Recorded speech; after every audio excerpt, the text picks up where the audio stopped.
नमस्कार, नाददीप्स किचन मध्ये आपले खूप खूप स्वागत. बऱ्याच दिवसापासून आपण रेसिपीचा लॉंग व्हिडिओ शेअर केला नाही, पण तुम्हा सर्वांच्या कमेंट्स आणि नाददीप्स किचनला दिलेला तुमचा भरभरून प्रतिसाद यामुळेच नाददीप्स किचन तुम्हा सर्वांसाठी आज सॉफ्ट आणि स्पॉन्जी अशी मँगो केकची रेसिपी घेऊन आलो आहोत. चला तर तुमचा अधिक वेळ न घेता आपण लगेच रेसिपीला सुरुवात करूया. अशाच नवनवीन रेसिपी पाहण्यासाठी नाददीप्स किचनला सबस्क्राईब करा. केक बनवण्यासाठी मी इथे एक काचेचा बाउल घेतला आहे. तुम्ही केक बनवण्यासाठी काचेचं किंवा स्टीलच्या भांड्याचा यूज केला तरी चालेल, पण दुसऱ्या कुठल्याही धातूच्या भांड्याचा वापर करायचा नाही. यामध्ये आपण आता अर्धी वाटी तेल टाकत आहोत. मी इथे रिफाइंड ऑइल घेतला आहे. तेलाला कसल्याही प्रकारचा सेंट नसावा. त्यासोबत एक वाटी मँगोची प्युरी घेतली आहे. हा मँगो पल्प मी मिक्सर मधून फिरून घेतला आहे. तुम्ही हवं तर रवीच्या साह्याने सुद्धा तो फेटून घेऊ शकता. आता यामध्ये मी पाऊण वाटी पिठी साखर टाकत आहे. आंब्याला अंगचाच गोडवा असतो, त्यामुळे साखर कमी टाकली तरी चालते. आपण जेव्हा रव्याचा केक बनवतो त्यावेळेस एक वाटी पिठी साखर यूज करतो, पण जर तुम्ही मँगोचा केक बनवत असाल तर पाऊण वाटी साखर भरपूर होते. मँगोच्या रसामध्ये साखर व्यवस्थित आपण मिक्स करून घेऊया. आता यामध्ये मी 2 वाटी रवा टाकत आहे. इथे मी बारीक रव्याचा यूज केला आहे. तुम्ही पाहू शकता रवा फार बारीक आहे. जर तुम्ही जाड रवा वापरत असाल तर तो मिक्सर मधून फिरवून घ्या, म्हणजे तो बारीक होईल आणि आपल्याला सॉफ्ट असा केक मिळेल. इथे मी रव्याचा मँगो केक बनवत आहे, पण तुम्ही रव्याला बेटर ऑप्शन म्हणून मैदा सुद्धा यूज करू शकता. आणि प्रमाण ज्या पद्धतीने मी सांगितलं तसंच अर्धा वाटी तेल, एक वाटी मँगोची प्युरी आणि इथे 2 वाट्या पण रवा घेतलेला आहे. आपण आता व्यवस्थित हे मिक्स केलं आहे. यामध्ये कसलेही पाणी किंवा आपण दूध ऍड केलं नाही, फक्त मँगोच्या प्युरीमध्येच आपण हा रवा मिक्स करून घेतला आहे. आता रवा व्यवस्थित फुलण्यासाठी आपण हे मिश्रण 15 ते 20 मिनिटं असंच झाकून ठेवणार आहोत. जोपर्यंत आपला रवा व्यवस्थित भिजतो तोपर्यंत आपण केकसाठी टीन तयार करून घेऊया. इथे मी अर्धा किलोचा केक टीन घेतला आहे. आपण अर्धा किलोचा केक बनवत आहोत, त्यासाठी केक टीनला व्यवस्थित तेल स्प्रेड करून घेत आहे. एक पळी यामध्ये तेल टाकलं आहे. आता यामध्ये अगदी थोडासा 2 टेबलस्पून आपण मैदा टाकत आहोत, म्हणजे केक तळाला चिटकणार नाही किंवा आजूबाजूला चिटकणार नाही. तर तुम्ही पाहू शकता केक टीनला तेल आणि मैदा व्यवस्थित आपण स्प्रेड करून घेतला आहे. यामध्ये मी एक बटर पेपर टाकला आहे. इकडे 15-20 मिनिट झाले आहेत. आपण भिजवत ठेवलेला रवा पाहूया. इथे व्यवस्थित रवा फुलला आहे. मी तुम्हाला चेक करून दाखवते. तुम्ही पाहू शकता इथे मस्तपैकी आपलं बॅटर फुललं आहे, पण हे बॅटर थोडंसं थिक आहे. यामध्ये आपण याला पातळ बनवण्यासाठी दुधाचा वापर करणार आहोत.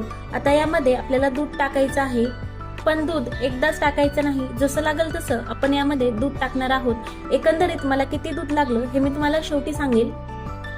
दूध टाकून हे बॅटर व्यवस्थित मिक्स करत राहायचं. इथून पुढच्या प्रोसेसमध्ये बॅटर मिक्स करताना ते क्लॉकवाईज फिरवायचं किंवा ते क्लॉकवाईज मिक्स करायचं. एकाच दिशेने बॅटर मिक्स केल्यामुळे केक सॉफ्ट आणि स्पॉन्जी बनतो. आता यामध्ये अजून थोडं करून मी दूध ऍड करत आहे आणि व्यवस्थित बॅटर मिक्स करून घेत आहे. या बॅटरसाठी एकंदरीत मला 1.5 वाटी दूध लागला आहे. 1 वाटी मँगो प्युरी आणि 1.5 वाटी दूध यामध्ये हे बॅटर व्यवस्थित मिक्स झालं आहे.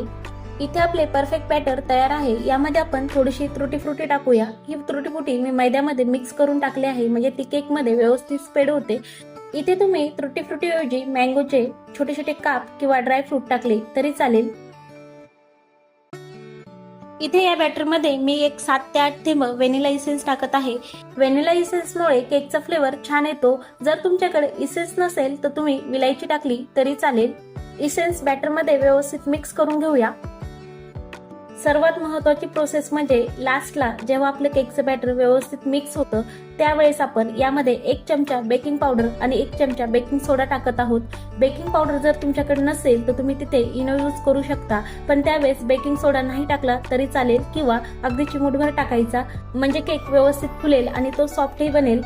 आता आपल्याला हे मिक्स करून घ्यायचं आहे, पण बेकिंग पावडर आणि बेकिंग सोडा टाकल्यानंतर आपण हे एकाच दिशेने मिक्स करत आहोत आणि आपल्याला हे मिक्स झाल्यावर लगेच केक टीन मध्ये टाकायचं आहे आणि केक लगेच बेक करायला ठेवायचा आहे. कारण सोडा किंवा इनो जे काही आपण टाकलंय ते विदिन 30-40 सेकंदासाठी जास्त ऍक्टिव्ह असतं. 1 मिनिटाच्या आत ते मिक्स करून आपल्याला लगेच टाकायचं असतं, म्हणजे ते ऍक्टिव्ह असतं आणि त्यामुळे आपला केक छानसा फुलतो. जर तुम्ही ह्या प्रोसेसला फार वेळ लावला किंवा बॅटर मिक्स करून साईडला ठेवलं आणि नंतर कढई प्रीहीट करायला मांडली तर केक चिकट बनेल.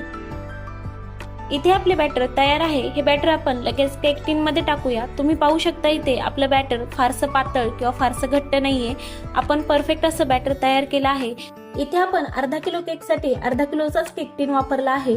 जेवढं तुमचं बॅटर असेल त्याच प्रमाणात तुम्हाला केक टीन किंवा केकसाठी जे काही तुम्ही भांडं वापरत आहात ते घ्यायचं आहे.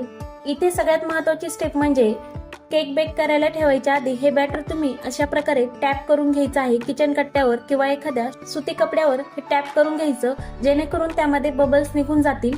आता आपण आधीच कढई प्रीहीट करायला ठेवली होती. लक्षात ठेवा, आपल्याला केक बेक करायला ठेवायच्या आधी कढई किंवा तुम्ही जे काही ओव्हन वापरतात ते तुम्हाला प्रीहीट करून घ्यायचं आहे. यामध्ये आपण आता थोडीशी टुटी फ्रुटी टाकूया. टुटी फ्रुटी टाकल्यानंतर आपल्याला लगेच यावर झाकण ठेवायचं आहे. तुम्ही पाहू शकता इथे मी काचेचं झाकण यावर ठेवलं आहे. केक बेक करताना सगळ्यात महत्त्वाची घ्यायची काळजी म्हणजे केकला कसल्याही प्रकारची हवा लागता कामा नाही. त्यामुळे काचेचं झाकणला एक होल असतं, तिथे मी चिकट टेप लावला आहे किंवा त्यावर तुम्ही एखादं कुठलंही भांडं झाकून ठेवू शकता, जेणेकरून आपल्या केकला हवा लागणार नाही आणि केक व्यवस्थित बेक होईल. हा केक बेक करण्यासाठी आपल्याला 40 ते 45 मिनिटं लागणार आहेत. तुम्ही केक ठेवल्यानंतर पहिले 30 मिनिट केकला ओपन करून बघायचं नाही, कारण सतत केक ओपन करून बघितल्याने त्यामध्ये हवा ट्रान्सफर होते आणि केक व्यवस्थित बेक होत नाही. इथे आपले 45 मिनिट झाले आहेत. आता आपण चेक करून बघूया. तुम्ही बघू शकता इथे मी तुम्हाला चेक करून दाखवते. केक आपला परफेक्ट असा तयार आहे. मी हा केक अर्धा ते 1 तास थंड करून घेतला आहे आणि नंतर सुरीच्या साहाय्याने आपण तो काढून घेत आहोत. केक व्यवस्थित निघण्यासाठी तो पूर्णपणे थंड करून घ्यायचा. यावरचा बटर पेपरही काढूया. तुम्ही पाहू शकता एकदम मस्त असा आपला केक तयार आहे. अगदी परफेक्ट सॉफ्ट आणि स्पॉन्जी आपला केक तयार आहे. याचा कलरही एकदम छान आला आहे. नॅचरल येलो कलर आला आहे. आपण कुठलाही यामध्ये फूड कलर मिक्स केला नाही. मी तुम्हाला हा केक सुरीच्या साहाय्याने कट करून दाखवते. तुम्ही पाहू शकता अगदी सहज केक कट झाला आहे. एकदम सॉफ्ट आणि स्पॉन्जी असा केक बनला आहे. हाताने प्रेस केलं तर केक सहज दबतोय. इतका परफेक्ट असा मँगो केक तयार आहे. हा केक जेवढा दिसायला छान आहे तेवढाच तो टेस्टला पण छान आहे. तुम्ही ही रेसिपी नक्की करून बघा. रेसिपी आवडली तर कमेंट्स करून नक्की सांगा. पुन्हा भेटूया अशाच नवीन रेसिपी सोबत. धन्यवाद.